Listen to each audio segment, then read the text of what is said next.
This week it's Robert E. Lee. I noticed that Stonewall Jackson's coming down. I wonder, is it George Washington next week? And is it Thomas Jefferson the week after? You know, you really do have to ask yourself, where does it stop? President Trump ages ago talking about the Democrats tearing down our monuments across the United States, taking down portraits, destroying statues, because the left is the Taliban, and they live among us. You may recall, I don't think anybody was charged for the orchestrated, organized left-wing effort to tear down the statue in Lafayette Park, right, of Andrew Jackson. And they brought duffel bags with shipping straps, and they organized a team of people to try to tear it down. And there were no snipers there to shoot them, unfortunately. There probably should have been. But now the Democrats are really on a tear, and I talked about it a little bit yesterday or day before yesterday, in New York City. They want to tear down all of the statues, including Christopher Columbus, George Washington, Thomas Jefferson. They want to remove them, and that's because they're anti-American, and they are effectively the Taliban. They have suicide attackers. Honestly, suicide attacks in New York, Washington, D.C., Dallas, Texas, Baton Rouge, mass murderers or would-be mass murderers. And also the suicide attack on Republican members of Congress on a baseball field. All suicide attacks and plenty more. Now, that illegal alien in Dallas, Texas just played the audio. Please shoot me. You know, that was he was suicidal too, but that's a little different. Not the same as the suicide attacks that I just cited, that I just listed there. But the Democrats in New York, they want to tear down all of the statues, remove all of the statues, because they're anti-American, and they want to wipe out our history and create a new history which will involve a lot of death, a great deal of death, because they are the party of death. Make no mistake. So in New York City, again, they've got the city council is looking to tear the statues down and all of that good stuff. There's a city council member. I guess her name is Sandy Nurse. Sandy, that's not a very good name, is it? City council member. And she wants to tear down all the statues. This bill allows New York City to confront the deep-rooted legacies of slavery by mandating that the PDC create a plan for removal. We are acknowledging and rectifying historical wrongs. No, you're not. You're just tearing down statues like vandals with political power. You're demented. You're mentally ill. And, really, you're a Democrat, a left-wing Democrat. The left has murdered more people than any gang of murderers in the history of the world just in the last 100 years, and that's you. And you're a Democrat, and the Democrat is the party of the Confederate States of America and Jefferson Davis and the Klan and Jim Crow and lynching and standing in schoolhouse doors. So if you want to erase history, you mentally ill Democrat, member of the New York City Council, go to Afghanistan. Just move to Afghanistan. I think you'd be happier there for a minute. And then the situation would likely sort itself out. Let's go to another. There's an actual Republican member of the New York City City Council. And again, they want to destroy all references to American history because they're not on our side. Boy, are they not on our side. And they are talking, as President Trump warned, George Washington, Thomas Jefferson, they're gone. Christopher Columbus, in Columbus Circle, there's a statue of Christopher Columbus on a pedestal outside of the CNN headquarters. And CNN could just put a camera in their window and watch the Democrats tear it down. And they would tear it down because they're not on our side. And New York is a city of many, many statues. But the Democrats are here to be the Taliban and to tear everything down. Now, here's a fun element in that story. There is a town on Long Island that says, we'll take the statues that you guys are tearing down. Long Island town to woke New York City, we'll take the statues honoring Washington, Jefferson, and Columbus. And the New York Post has the story. The Washington Post does not. A Long Island town says it would gladly welcome the latest political victims of New York City's cancel culture.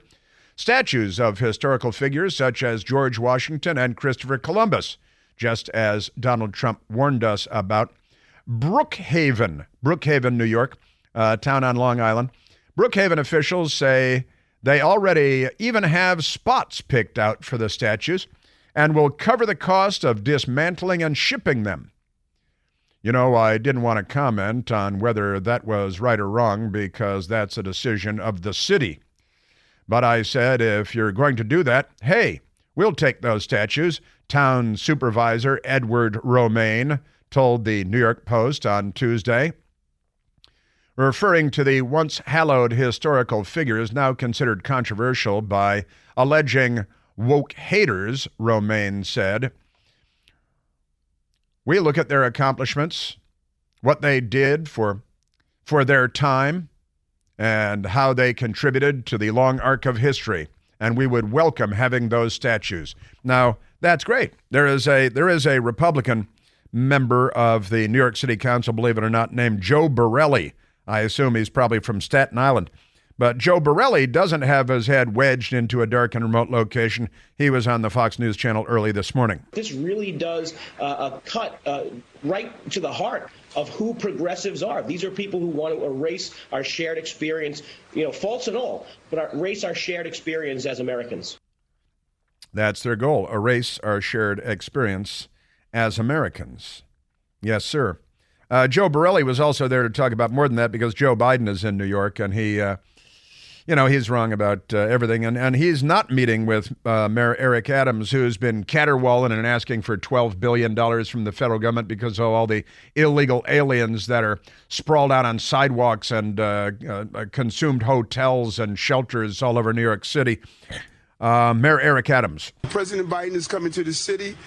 I am hoping that he understands this beautiful city that's the economic engine of the entire country is being saddled with a $2 billion that we spent already, $5 billion we're going to spend in this fiscal crisis, $12 billion in the next two budgetary cycles. New York don't deserve this. The asylum seekers don't deserve this. New York don't deserve this. You're the mayor of New York City. Please try to speak as an adult might speak. The Republican city council member in New York, Joe Borelli, on that. He's right. I mean, he's right to call them out. There's 208 migrant shelters around the city. Certainly one can be passed by on his way to some fancy climate change dinner or something. The reality is he came in office in 2021, changed the policy at the border, appointed Kamala Harris the border czar, say we're going to find the root causes of migration and stop it. And nothing like that has happened. It's been an abject failure. We've seen this crisis explode in ways we've never seen it. We never saw this under President Trump. We never saw this under President Obama or at any point really in our city's history. He should come and see the Biden bills that he's created in some of these places. And then Joe Biden says that MAGA Republicans are destroying American democracy. Right? No sense of irony, these people. Today is Mailbag Day as well. It is Mailbag Day. Joe Biden is... he should be removed from office. He's the worst president in modern history, and maybe ever, because, boy, is he not on our side. And besides, Barack Obama is the puppet master behind the curtain with his radicals, the Valerie Jarretts and so on. You know, news reports about all the Biden White House staffers' cars being parked outside of Barack Obama's multi-million-dollar Embassy Row mansion in the shadow of the mosque, but pay no attention to that. All right, it's Mailbag Day. And I have, let's see, 1, 2, 3, 4, 5. I have 5 picked by Kevin, who is here with us today. Raymond asks, just drove to South Florida and back. And the one thing I noticed was not one billboard exposing leftist ideology. What's going on with the Republican Party not taking advantage by informing the public? You know, Raymond, that is a great question. I really should start a company and be paid $100 million to explain to the Republicans what they need to be doing. And Raymond, you just took a drive, and it occurred to you, there are key swing states. We like to call them swing states. That doesn't mean where Democrats swap wives at parties by putting their car keys into fish bowls. That's not a swing state, although Democrats might think it is. But the Republicans are the worst at messaging. They're horrible at messaging. Horrible. They have been forever. And they really, they could just listen to this show and get millions of dollars worth of free advice on how to message and what to say and what phrases. Although I've got to say, James Comer yesterday came out and he did pretty well. He was on the Hannity program last night on the Fox News Channel. And Chairman, Congressman James Comer, finally put the pieces together and articulated the message clearly and articulately. Can you say he's articulate, or is that racist? I'm not sure. There it is. But what's going on with the Republican Party not taking advantage by informing the public? You're absolutely right. And there should be a billboard campaign. There should be ad campaigns on television. And they should learn how to articulate things clearly.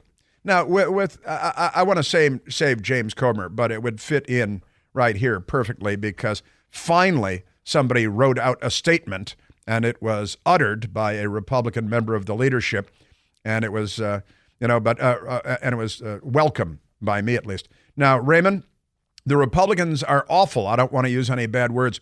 Are awful. They're terrible at messaging and at winning the debate, and they've already got the whole media against them. So you've got to be twice as good. You know how they say, Democrats say if you're black, you have to work twice as hard. Well, if you're Republican, you have to work twice as hard to get the message out. And they don't work half as hard as they should.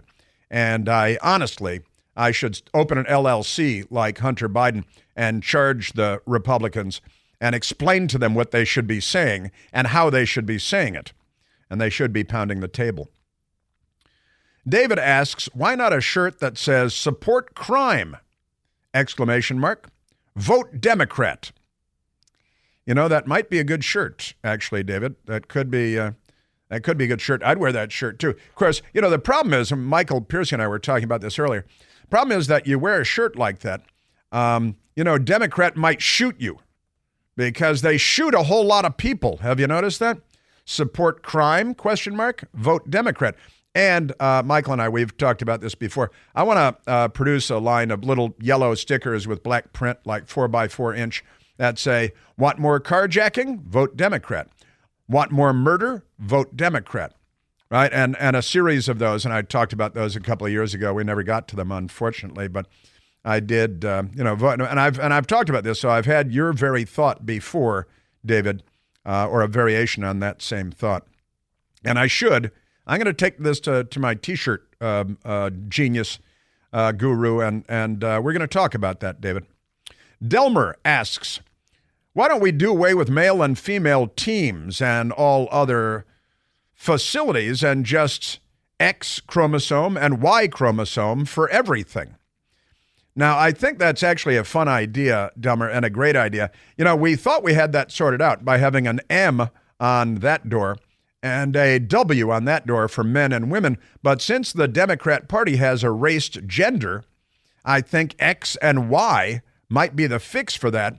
But they deny science. They deny, we cracked the genome code long ago, but the Democrats have rejected that because they're anti-science. They're very primitive people. William asks, would you ever consider a capybara as a pet? They seem to be the craze online, especially among the youths. A capybara is a South American rodent. It's a giant rodent. I believe it's the world's largest rodent. If that is a trend among young people, that's just another sign of trouble among young people. It's a rodent, the world's largest rodent. It's nasty. And if I really had the urge, I think I might just rent a Democrat. The world's largest rodent? Sure, why not? Capybara? No. I believe I've even seen them in the wild in South America, and they're horrifying. They're these gigantic pig-nosed rodents, and why anyone would want to be near one, I don't know. If I saw one, it would be like a rifle would be a welcome thing, but you could just rent a Democrat. A lot of them are for rent. I live in Washington, D.C., I know. Megan asks, what's your favorite sitcom, Seinfeld or The Office? Seinfeld or The Office.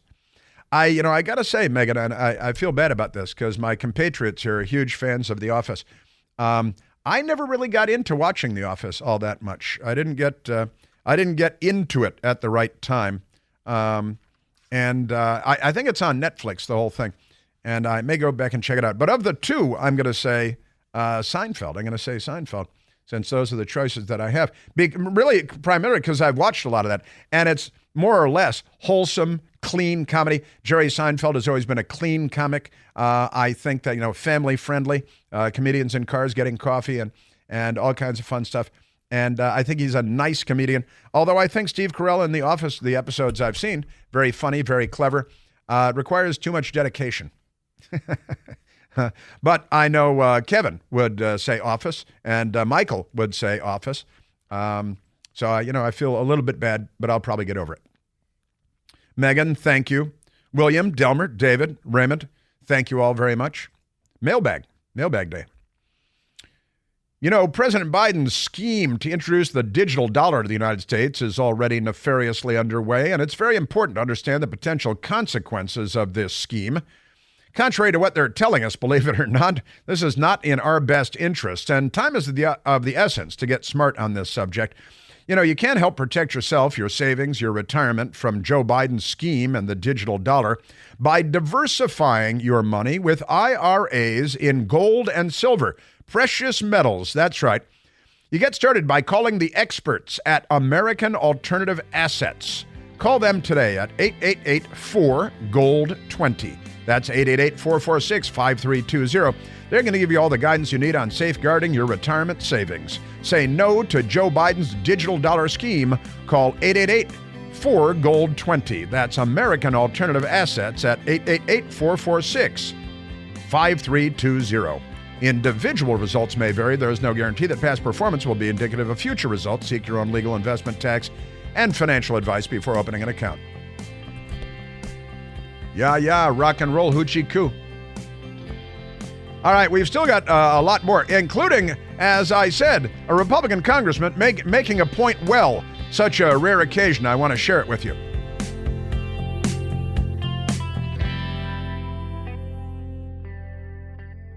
Hey, it's Chris Plant, excited to tell you about our July 2024 Listener Sea Cruise. We'll be sailing around the British Isles, visiting Scotland and Ireland. Please join us. Book by this July 31st for extra savings. Visit ChrisPlantCruise.com. So Donald Trump Jr.'s X account, his Twitter X account, has been hacked, presumably. And Donald Trump Jr. Allegedly tweeted out, breaking, Donald Trump Jr. Twitter account has been hacked. And one says that Donald Trump has died and that he'll be running for president, right? Another says, this just in, North Korea is about to get smoked. And another says, expletive deleted, F-word, Joe Biden, stupid ass N-word. So it's clearly Democrats.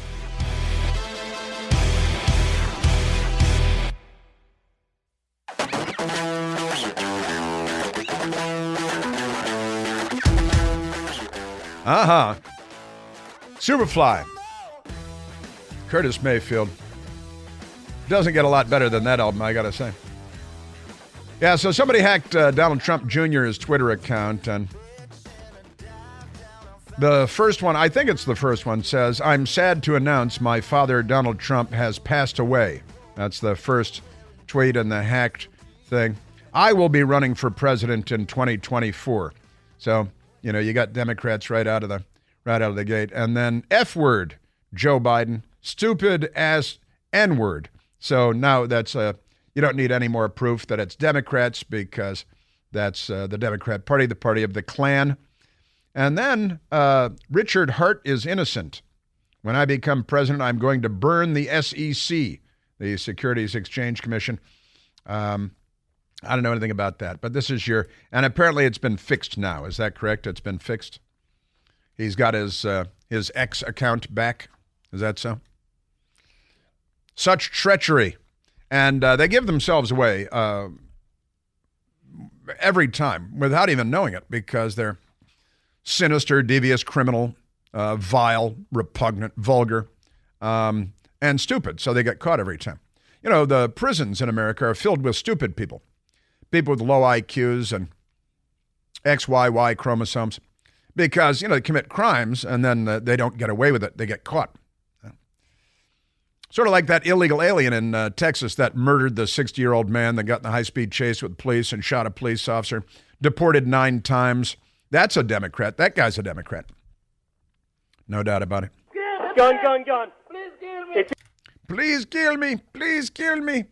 Okay. Just sit still for a minute. That's honestly, you're a Democrat party. Yeah. As another Democrat was arrested on the Upper Peninsula of Michigan, he set how many? 4 police cars on fire? Is that what he did at the thing? He was shot by Michigan State police officers after he allegedly set fire to multiple police vehicles at the Sault Ste. Marie post. That's the Sault Ste. Marie police station there. They call it a post because they're close to Canada, the Upper Peninsula of Michigan. So he set multiple police vehicles on fire and shot at police officers. Sure. He was arraigned on Monday, Sault Ste. Marie. Takes a couple of days for news to get out of the Upper Peninsula, James Kamal Itani, 39 years old, of Orlando, Florida, charged with several felonies, including 1 count of terrorism, 1 count of third-degree arson, 11 counts of assault with intent to murder, and multiple weapons violations. He's in the Chippewa County Jail, being held on $5 million bond. Apparently, Democrats are not in charge there. I've been to Chippewa County. There's a great airport in Chippewa County. It's wonderful.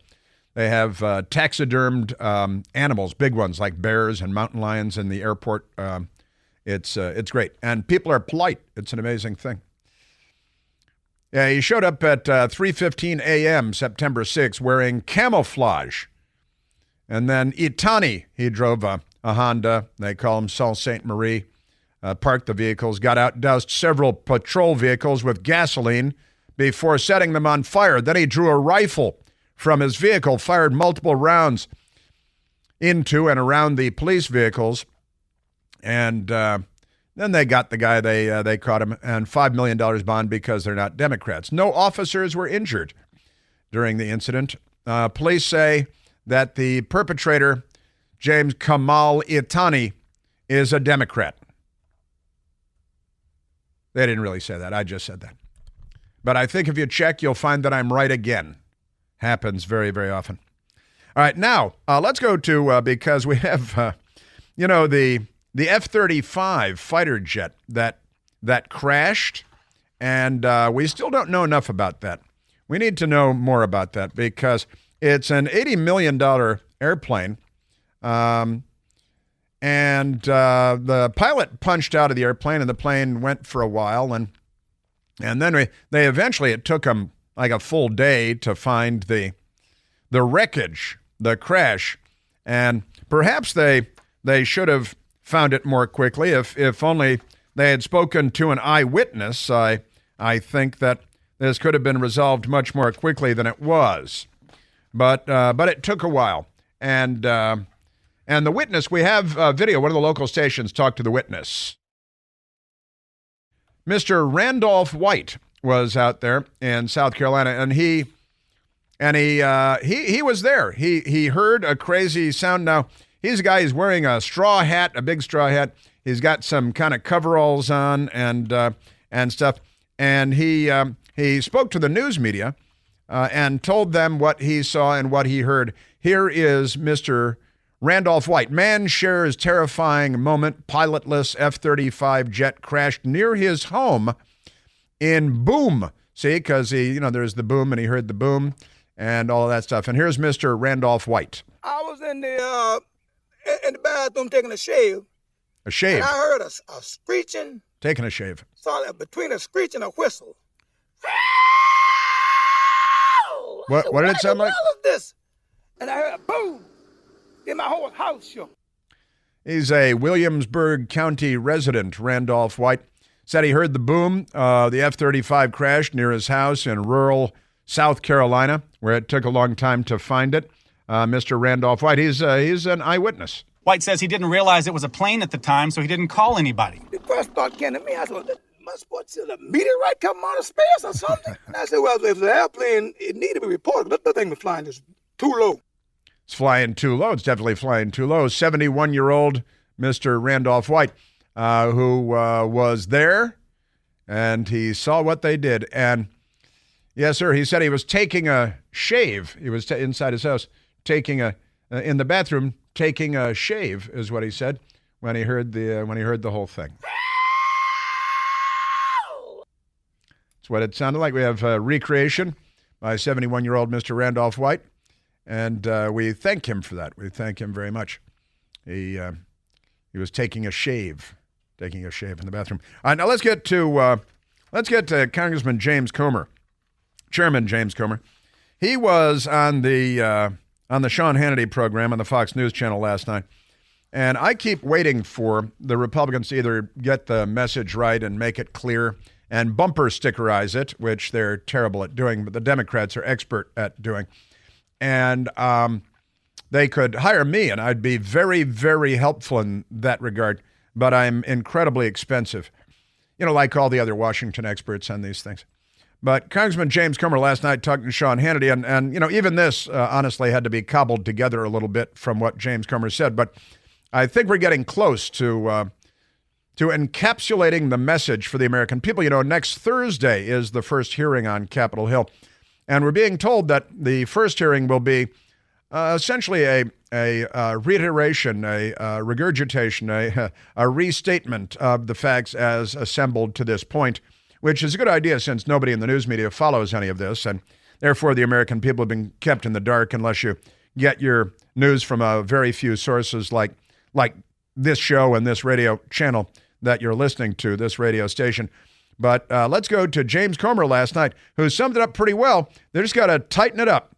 Tighten up now, tighten up. Just got to tighten it up and make it clean and learn how to deliver a message in a nutshell so that it can be heard clearly and comprehended by the American people. We followed the money. We found wires from 5 different countries, from China to Romania to Ukraine to Russia to Uzbekistan, to the shell companies that were then dispersed to 9 different Biden family members. We found over $20 million that the Bidens have received from foreign nationals, and the Biden family cannot say one thing they did to account for what they received that money for. Now, those are the central points that need to be conveyed to the American people.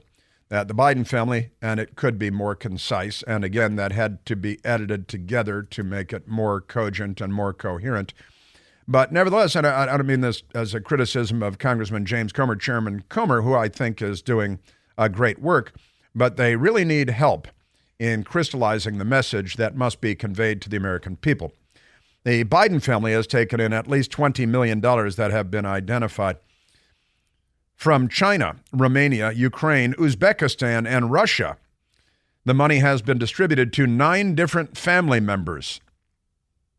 And the Biden family has no recognizable service or product that is provided to the individuals paying millions of dollars in China, Romania, Uzbekistan, Ukraine, and Russia.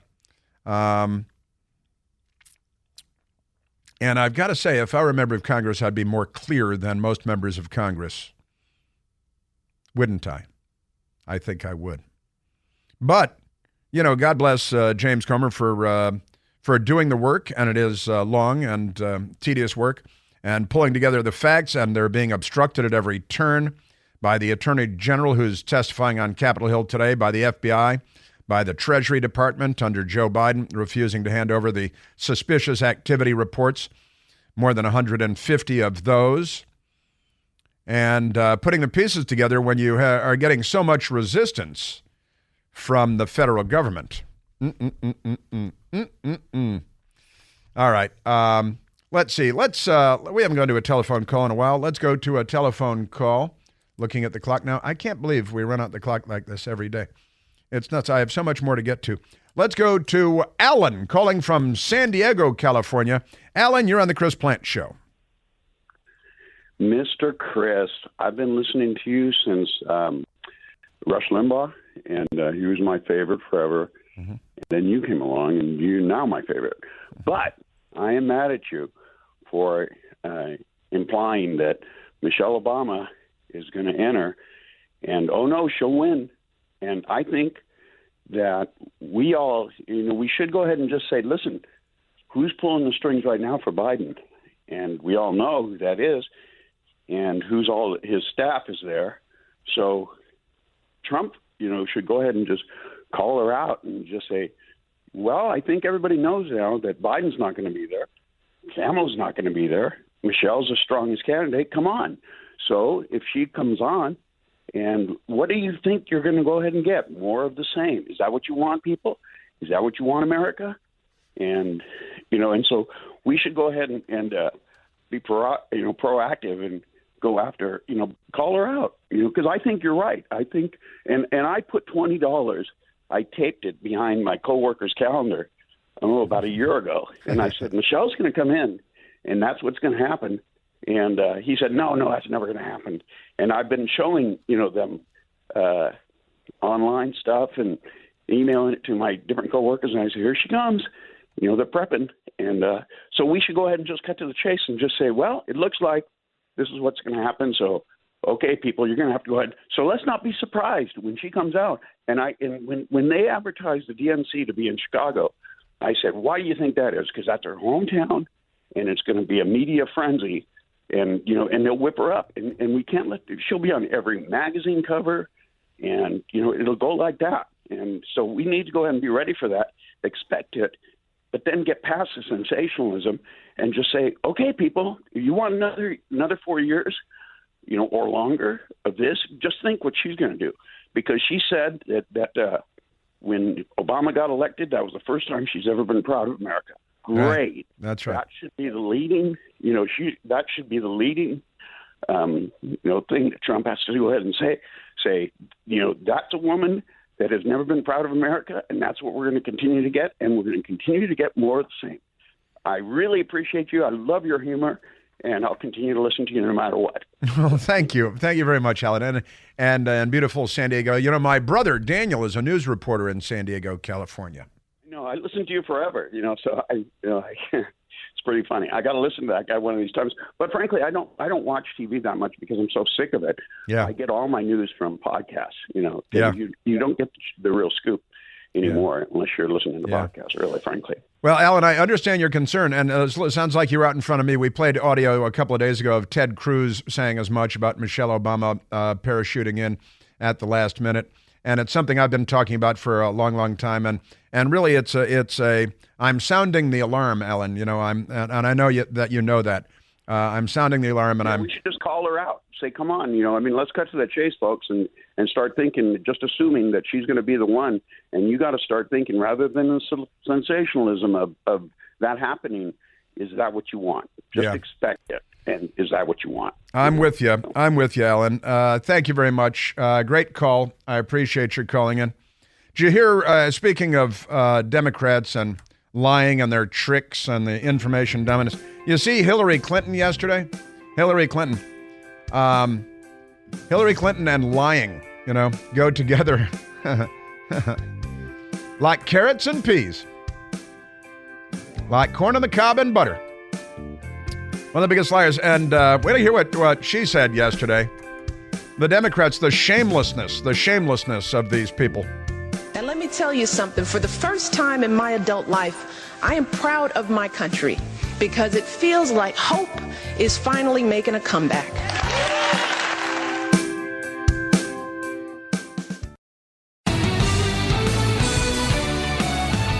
Chris the Lickspittle Cillizza has now gravitated to Substack, and his headline today is, "Should we just stop covering Donald Trump?" They're literal communists.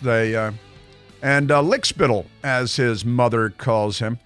Should we just stop covering Donald Trump? You know what, Lickspittle? You should stop covering him because it would make no difference at all. How about that? Now, we've got the hearing going on Capitol Hill with the Attorney General Merrick Garland, and some really ridiculous moments where Hank Johnson, who thinks islands flip over if you put people on one side, said, you are decent and Republicans are not. Okay. All right. It's good stuff. And now let's go to Mike Johnson's question to the, and by the way, this committee has the worst of the worst. Adam Schiff, Jerry Nadler, Eric Fang Swalwell, Hank Johnson. What an embarrassment. But here's Mike Johnson asking a question. Hey, what about the corruption between you and the Biden White House? Have you had personal contact with anyone at FBI headquarters about the Hunter Biden investigation? I don't recollect the answer to that question, but the FBI works for the Justice Department. I'm sorry. You don't recollect whether you've talked with anybody at FBI headquarters about an investigation of the president's son? I don't believe that I did. We have to believe that they're that stupid. And this is their defense. I'm a moron. He should just say I'm a moron so I don't remember stuff. The Attorney General of the United States, pretty amazing stuff. Our job is to uphold the rule of law. Listen to this. That means we apply the same laws to everyone. Right. There is not one set of laws for the powerful and another for the powerless. Right. One for the rich and another for the poor. One for Democrats and another for Republicans. Or different rules depending upon one's race or ethnicity or religion. There was just a little slip there. He meant to say there is. He meant there was just one thing. He didn't recollect. He couldn't recall that the correct answer is there are two separate. See, that's the thing with. All right, now let's go to Hillary Clinton also yesterday. She is a famous liar, of course. She came up with the dossier. Wasn't she involved in the birther thing, too? And then the dossier, and that was one of the biggest lies ever told, certainly in American politics, which is setting the bar pretty high or pretty low. As you might, she destroyed the 33,000 emails, said they were all about her daughter's wedding, right? And yoga, because she's obviously a world-class yogi. Yeah, and Merrick Garland said there is not one set of laws. He meant to say, they'll revise and extend later, come back and say, oh, I'm sorry, is that what I said? I meant to say there's one set of laws for the powerful and another set of laws for the powerless. That's what he meant to say. Here's Hillary Diane yesterday talking about the truth, which is kind of ironic. We have a very real war on truth, facts, and reason. Dossier. You can't have a democracy if you don't have people reporting on what leaders are doing. You're right. You're right about that. That's a fact, Jack. But Hillary Clinton preaching to us about the truth is like Charles Manson preaching to you about family.